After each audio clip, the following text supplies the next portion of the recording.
नमस्कार. प्रेमस्वरूपा आई या आपल्या शृंखलेतील चौथे पुष्प सादर करत आहोत. जॉर्ज वॉशिंग्टन आणि त्यांची आई मेरी बॉल वॉशिंग्टन. अमेरिकेचे पहिले राष्ट्राध्यक्ष जॉर्ज वॉशिंग्टन आणि त्यांची आई मेरी वॉशिंग्टन यांच्यातील घट्ट नात्याबद्दल आज आपण माहिती घेणार आहोत. जॉर्ज वॉशिंग्टन यांनी अमेरिकेच्या राज्यव्यवस्थेचा पाया घालण्यामध्ये फार मोठी कामगिरी बजावली आणि स्थानिक बंड करणाऱ्या लोकांचा त्यांनी बिमोड केला. त्यांना कशाचीही भीती वाटत नसे आणि याचे श्रेय ते आपली आई मेरी वॉशिंग्टन यांना देतात. त्याबद्दल ऐकूया थोडंसं. व्हर्जिनिया शहरातील जमीनदार ऑगस्टाईन वॉशिंग्टन आणि त्यांची द्वितीय पत्नी मेरी वॉशिंग्टन यांचा जॉर्ज हा मुलगा. त्यांच्या 5 अपत्यांपैकी जॉर्ज हा जास्त बुद्धिमान, कष्टाळू, प्रामाणिक, आज्ञाधारक होता. गणित, ट्रिग्नॉमेट्री आणि जमिनीबद्दल त्याला विशेष आवड होती, अभ्यास होता. शेतीला कोणती जमीन योग्य आहे हे तो नुसत्या नजरेनेही सांगत असे. मेरीचं मुलांकडे बारीक लक्ष होतं.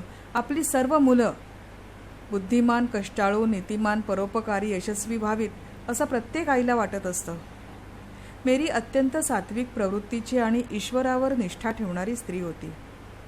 कालांतराने व्हर्जिनिया सोडून हे कुटुंब फ्रेडरिकबर्ग इथे राहायला गेलं. जॉर्ज त्यावेळी 5-6 वर्षांचा होता, पण मेरीला त्यावेळी सुद्धा त्याचा फार आधार वाटत असे. एक दिवस रात्री ती झोपली होती आणि तिला स्वप्न पडलं, आपल्या घराला आग लागली आहे. आपण लोकांना हाका मारत आहोत, पण कुणीच आपल्या मदतीला येत नाहीये. अखेरीस तिनं कळवळून जॉर्जला हाक मारली आणि स्वप्नातच तिचा लाडका जॉर्ज धावत धावत आला. त्यांना आपले जळणारं घर आपल्या चिमुकल्या हाताने पाणी टाकून आग शमवायचा प्रयत्न केला, पण त्याचा काही उपयोग झाला नाही. घराचं खूपच नुकसान झालं होतं. स्वप्नात मेरी रडत होती. चिमुकला जॉर्ज तिची समजूत घालत होता. अगं आई, रडू नको. मी तुझ्यासाठी खूप खूप मोठं घर घेईन, इतकं मोठं की आपल्या फ्रेडरिकबर्गमधले सगळे लोक आपल्या घरात राहू शकतील आणि सगळे सुरक्षित राहतील. या दृश्यानंतर मेरीला झोपेतून जाग आली. जाग आल्यावर जवळ नेसलेल्या जॉर्जच्या केसातून हात फिरवत ती म्हणाली, जॉर्ज, तू खरंच खूप मोठा होणार आहेस. जीजस तुझ्याबरोबर असताना तू तर मोठा सम्राटच होशील बघ.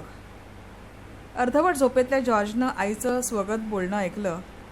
आई म्हणते म्हणजे सर्व शक्तिमान जीजस नक्कीच आपल्याबरोबर असणार, पण हा जीजस कुठे लपला असेल? तो दिसत तर नाही. आई रोज बायबल वाचते, त्या पुस्तकात तो लपला असेल का? विचार करता करता जॉर्ज पुन्हा झोपून गेला. दुसऱ्या दिवशी ऑगस्टाईन म्हणजे जॉर्जचे वडील त्यांच्या बिझनेसच्या कामासाठी इंग्लंडला गेले.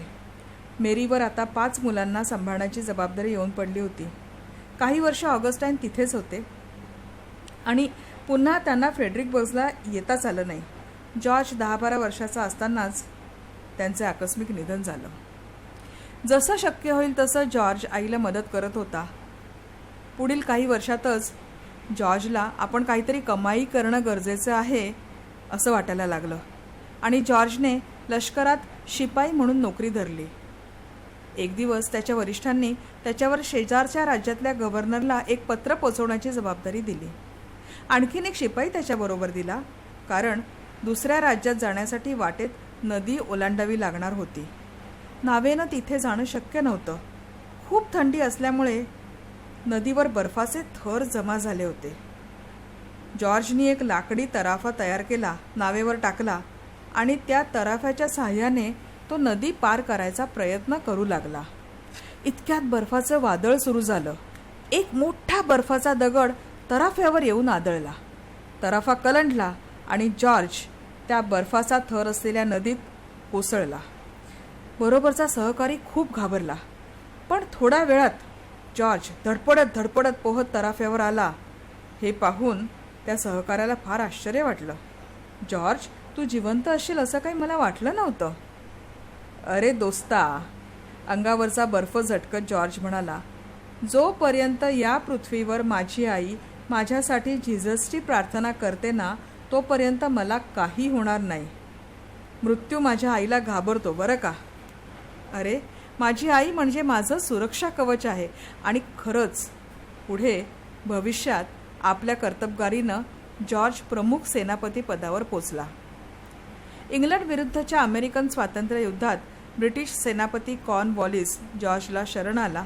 6 वर्ष युद्ध चालू होतं, पण जॉर्जला कसलीही दुखापत झाली नव्हती.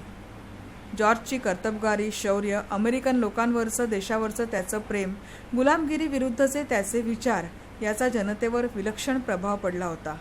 स्वतंत्र अमेरिकेचा पहिला राष्ट्रपती म्हणून त्याची निवड झाली. युद्ध समाप्तीनंतर जॉर्ज मेरीला भेटायला गेला. त्यावेळी तिला काय बोलावं हे सुचत नव्हतं. त्याला आलिंगन घेऊन, त्याचं चुंबन घेऊन ती म्हणाली, जॉर्ज, माझं स्वप्न खरं झालं बरं का. तुझ्या छायेखाली संपूर्ण अमेरिका आता सुरक्षित राहील. येशू यासाठी तुला नक्की मदत करेल. अगं आई, जॉर्ज म्हणाला, आता तू थकलीस. माझ्याबरोबर न्यूयॉर्कला चलतेस का? प्रेसिडेंट म्हणून शपथ घेताना मला तू जवळ हवी आहेस ग. परंतु मेरीने फ्रेडरिकबर्ग सोडायला नकार दिला. कारण तिची रोजची प्रार्थना, तिची रोजची ध्यानधारणा, बायबल वाचन हे सगळं न्यूयॉर्कला गेल्यावर होईल की नाही याची तिला शंका होती. तिनं जॉर्जला यशस्वी होण्यासाठी आशीर्वाद दिला. सिनेटमध्ये भाषण करताना जॉर्ज म्हणाला, I got the most beautiful woman in this world. She is my mother. मेरीचे विचार, तिची जीवनमूल्य, ईश्वरावरची तिची श्रद्धा यामुळे मला माझ्या जीवनात नेहमीच यश मिळालं आहे. आई, तुला माझा नमस्कार. या प्रसंगानंतर जॉर्जला पुन्हा आपली आई भेटली नाही. मेरीला ब्रेस्ट कॅन्सर झाला होता. आपल्या मुलाला हे सांगायचंच नाही असं तिनं ठरवलं होतं. मेरी निश्चयी आणि निर्भीड होती.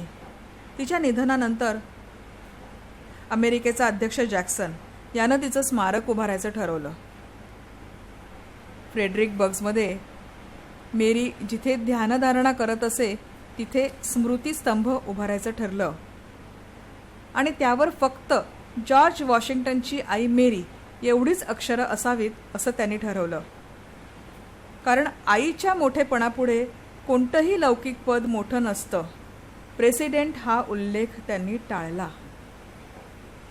ज्यावेळी जॉर्ज हे स्मृतिस्थान बघायला आला त्यावेळी समोर जमलेल्या जनसमुदायाला उद्देशून तो म्हणाला, मित्रांनो, स्मृतिस्तंभावरील माझ्या आईचं नाव तुम्हाला सर्वांना प्रेरणा देईल. आपल्या आईला कधी विसरू नका.